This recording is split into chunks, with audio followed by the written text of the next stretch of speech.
जनवरी में mutual funds ने क्या खरीदा और क्या बेचा, वहां से आपके लिए तस्वीर क्या निकल के आ रही है? आप क्या वहां से टेकअवेज दें, इसको जरा समझने की कोशिश करते हैं। हमारे सहयोगी शरद दुबे फिर से जुड़ गए हैं ये पूरी की पूरी लिस्ट लेकर कि ये मिड कैप में, स्मॉल कैप में, लार्ज कैप्स में म्यूचुअल फंड्स ने कौन से शेयर खरीदे हैं। शरद बताइए, क्या बाइंग हुई है, शॉपिंग लिस्ट में क्या है?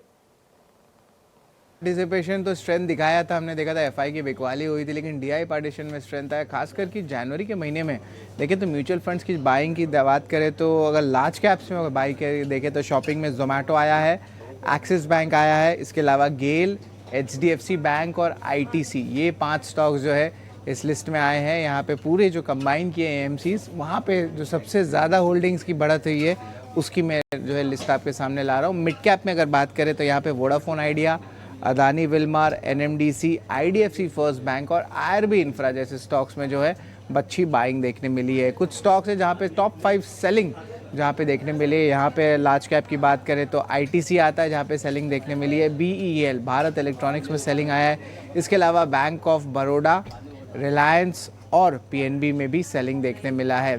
मिड कैप की अगर सेल्स की बात करें, टॉप 5 सेल्स में यहाँ पे आता है आपका मेटल स्पेस से 2 नेम आ रहा है। सबसे पहला नाल्को, दूसरा आ रहा है सेल।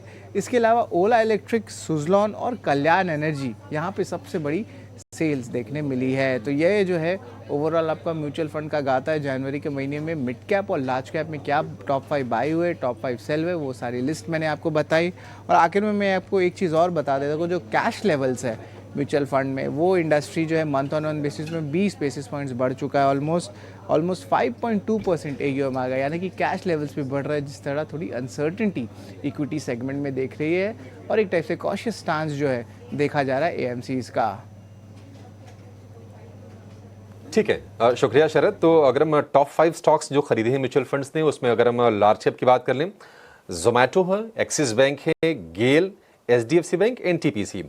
देखिए एचडीएफसी बैंक मतलब मैंने सुना नहीं है हाल फिलहाल, मतलब पिछले कई महीने से, कई साल भी कह सकते हैं कि नहीं उसका आप पोर्टफोलियो मत रखिए, तो वो जाहिर तौर पर एक ठीक है। एक्सिस बैंक को लेकर भी कंसेंसस व्यू है कि बैंकिंग में ये शेयर भी लोगों को पसंद है। जोमेटो 300 रुपए के आसपास तक गया था, वहां से गिर के 200 रुपए के आसपास आया, वैल्यूएशन वाइज चीप लगा, फिर से वहां पर म्यूचुअल फंड्स बाय कर रहे होंगे। विवेक जी, जोमेटो पर व्यू दीजिए, आप तो फिनटेक कंज्यूमर टेक पर बड़ी पैनी निगाह रखते हैं। जोमेटो खरीदने के लिए फिर से ठीक है क्या 217-18 रुपए का भाव?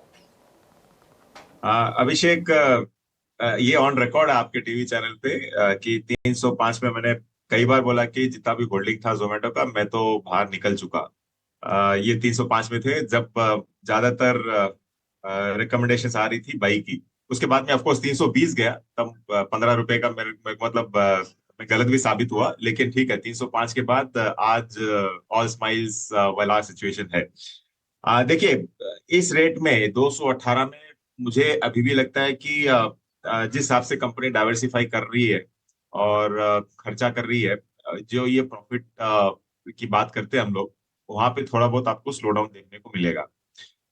जैसे अभी डिस्ट्रिक्ट ऐप है, अब कंपनी इटरनल बन रही है, जो फूड डिलीवरी थी वहां से अब हमको माइंड फ्रेम में चेंज करना पड़ेगा कि ये कंपनी सब चीजों में है। तो इसका इफेक्ट आपको लॉन्गर टर्म में ही फिर से देखने को मिलेगा। जो इमीडिएटली आने वाला था फूड डिलीवरी में, वो नहीं आने वाला है। तो मुझे लगता है कि अगर 180 और 200 के बीच में अगर ये मिलता है, तो मैं भी बहुत खुशी खुशी इसको लूंगा। 217-18 में ठीक है, कॉस्टली है ऑफ कोर्स। इतना गिर चुका है करके एक बाउंस बैक रैली दिखा सकता है, लेकिन ये एक रेंज में रहने वाला है। बहुत तेजी से वापस आपको 300 जाते हुए मुझे नहीं लगता है कि वैसे होगा। और इसका कॉम्पिटिटर भी आ गया है, स्विगी। तो अब स्विगी कैसे करेगा आगे चल के, ये भी हमको क्लोजली मतलब देखना पड़ेगा। तो 180-200 अच्छा रेंज रहेगा।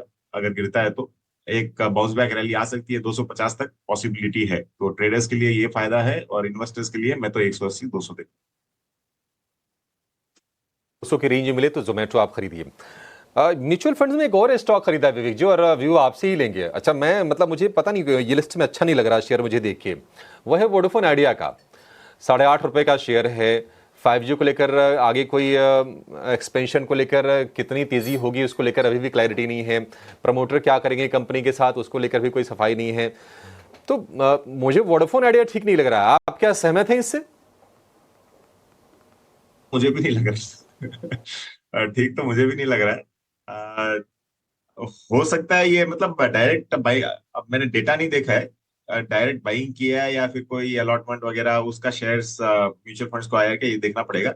लेकिन ठीक है, मतलब आप अगर 7 रुपए से लेके 10 रुपए के बीच में अगर ले रहे हो तो आई डोंट थिंक बहुत बड़ी तरीके से आप यहाँ पे गलत साबित हो गए। बाकी तो एज अ फंडामेंटल एनालिस्ट मैं तो इसको नहीं लूँ, पहली चीज।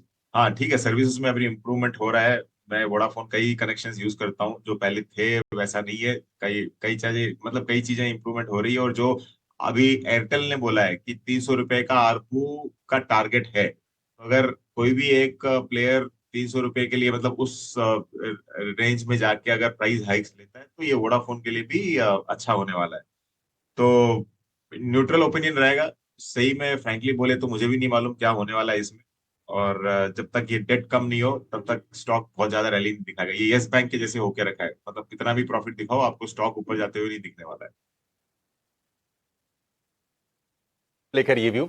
अच्छा, अभी हम ना जोमेटो के बारे में डिस्कस कर रहे थे, 217 रुपए के आसपास का भाव है। और अगर आप सिर्फ भाव की बात करें तो उसी भाव पर है अशोक लेलैंड का भी शेयर, 217 रुपए का ही भाव आपको दिखेगा। हालांकि थोड़ी स्ट्रेंथ आई है, 200 रुपए के आसपास से ये शेयर गिरा था और वहां से अब चल के इस प्राइस पर आया है अशोक लेलैंड का। और ब्रोकरेजेस की रिपोर्ट्स आई है, 280 रुपए तक के टारगेट्स इसको दे रहे हैं। एक बार आदित्य आप चेक करेंगे अशोक लेलैंड को, क्या आपको भी लगता है कि तेजी की शुरुआत होगी अशोक लेलैंड में? बिल्कुल, देखिए टेक्निकली चार्ट अच्छा है, बट इधर मूविंग एवरेजेस के नीचे ट्रेड कर रहा है, तो वो एक स्टॉक के लिए हर्डल रहेगा। तो यहाँ पे एक लेवल बेस्ड अप्रोच फॉलो करना ही एक अच्छी रणनीति रहेगी। स्टॉक अभी 217 पे ट्रेड कर रहा है। 225 एक इम्पॉर्टेंट रेजिस्टेंस है स्टॉक के लिए। 225 के ऊपर अगर निकलता है तो यहाँ पे तेजी का नजरिया बनाना चाहिए। स्टॉप लॉस रहेगा 215 का और टारगेट रहेंगे 235 के। 35 के अशोक लेलैंड के लिए। संतोष जी, आपसे विदा लेंगे, उसके पहले आपसे एक सवाल। कल हमने देखा कि गोदरेज इंडस्ट्रीज और गोदरेज प्रॉपर्टीज दोनों में तेजी अच्छी रही। गोदरेज प्रॉपर्टीज की ये जो तेजी आई है 4-4.5% के आसपास की कल, क्योंकि हमने देखा है कि काफी ज्यादा पिटाई हुई है रियल एस्टेट स्टॉक्स की, क्या ये टिक पाएगी, क्या सस्टेन कर पाएगी तेजी ये? हाँ, ये शब्द से इस बात की, इस स्टॉक की बात करें तो काफी ज्यादा हमने शार्प फॉल देखा है। हालांकि स्टॉक अपने मूविंग एवरेज से बहुत ज्यादा दूर जा चुका था, तो एक मीन रिवर्जन की उम्मीद तो थी। तो कल एक क्लोजिंग अच्छी आई है, एक टेक्निकल टर्म से बोले तो एक बुलिश एंगल्फिंग कैंडलस्टिक बना है। तो उसके चलते मैं कह सकता हूँ कि एक पुल बैक रैली आ सकती है जो स्टॉक को करीबन 22 रुपए तक लेके जा सकती है। बट इस स्टॉक को 22 का लेवल क्रॉस करना पड़ेगा, सस्टेन करना पड़ेगा, तभी हम मानेंगे कि ये जो ओवरऑल करेक्शन है या डाउन ट्रेंड है वो खत्म हुआ है। फिलहाल के लिए पुल बैक रैली एक्सपेक्टेड है, कोई ट्रेंड रिवर्सल की उम्मीद नहीं है। तो 22 रुपए तक के लेवल आ सकते हैं।